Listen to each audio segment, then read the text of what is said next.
So we have some new information. The president's speaking right now, talking about the nature of this operation. My question was confirmed last hour. Where are Nicolas and Celia Maduro? The president confirming that they are right now on a U.S. warship known as the USS Iwo Jima. He's describing how this all went about. He said this, quote, "We had nobody killed." He said it was amazing. He says, "I think we had nobody killed, I have to say, because a couple of guys were hit," he said, "but they came back and they're supposed to be in pretty good shape." So we're going to hear officially from President Trump at 11 a.m. Blaine, to you first.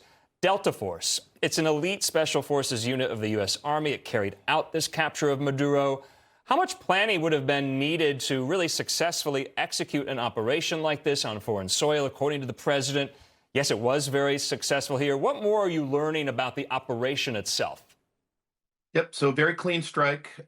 Delta Force trains for this type of mission all the time, but not this exact mission. So when they got the call that this is what they were going to be doing, then they would do rehearsals just on this scenario. And then it gets into the very detailed tactical planning or operational planning of, okay, how are we going to induce chaos ahead of the insertion of our forces?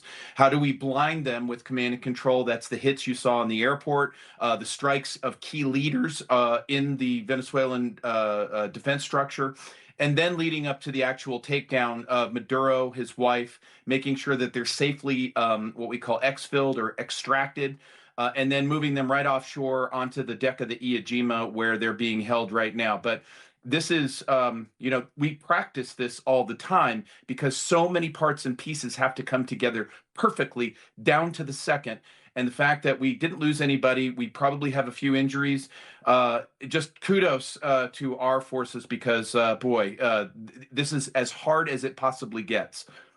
Yeah, I mean, Blaine, the president seemed to indicate there were some injuries with some of these personnel who carried out this operation, but he said no one was killed carrying out this operation. U.S. forces, I'm talking about. Daniel, to you, though, let's talk about the stability of the country, what happens next. There are very prominent opposition figures. Edmundo Gonzalez, the candidate. President-elect who had to flee the country, threats against his safety and his life from the Maduro regime. Marina Corina Machado, she won the Nobel Peace Prize in October, another leading opposition candidate. Can you envision a Venezuela in the near term led by either of them?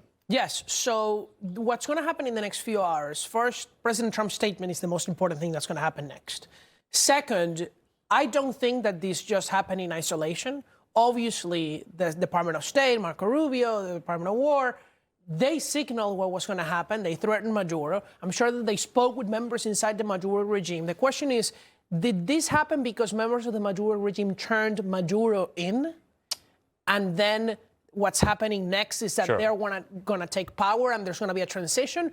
Or is this just a switch in the cards of who's in power? Hopefully, there will be a democratic transition because now they know Maduro can take them out. Sorry, Trump can take them out too. So what comes next is hopefully Edmundo Gonzalez becomes the president in effect.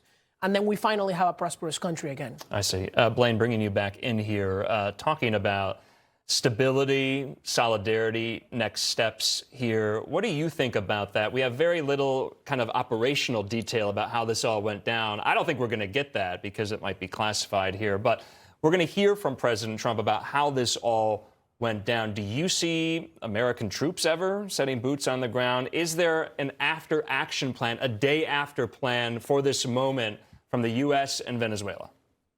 So I think it's very important to note that this is not the overarching goal of the war on the cartels. This is a segment of that war. And Maduro now, as a defendant, is going to be probably pretty useful in terms of question and answer time.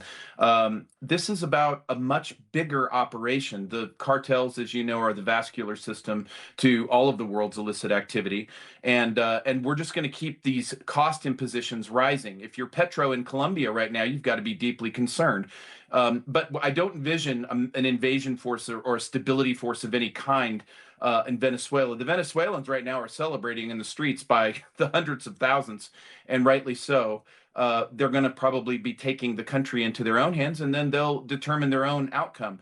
But under Article 2, Section 2 of the Constitution, the president's fully within his realm to protect the United States from 70,000 drug deaths a year in this nation that Maduro and the country of China, which had a delegation on the ground when he was picked up, have not respected our wishes to stop that activity. And so here we are. Yeah, Blaine, always good stuff there. Daniel, last point to you. I had asked you this last hour. What does this mean for the Venezuelan people under Maduro, but not just Maduro, Chavez before that, too? Yes. And, you know, the Trump administration, the military also hit the mausoleum where Chavez was buried. Oh, wow. That has been destroyed. Venezuelans are very happy about that, even if it's just symbolic. What I'll say is that this is only a full victory if the entire regime falls. If we only see a shift in who's in charge without Venezuela actually becoming free, then nothing changes for Venezuelans in effect. All right, Daniel, thanks so much. We got to leave it there. Blaine Holt as well.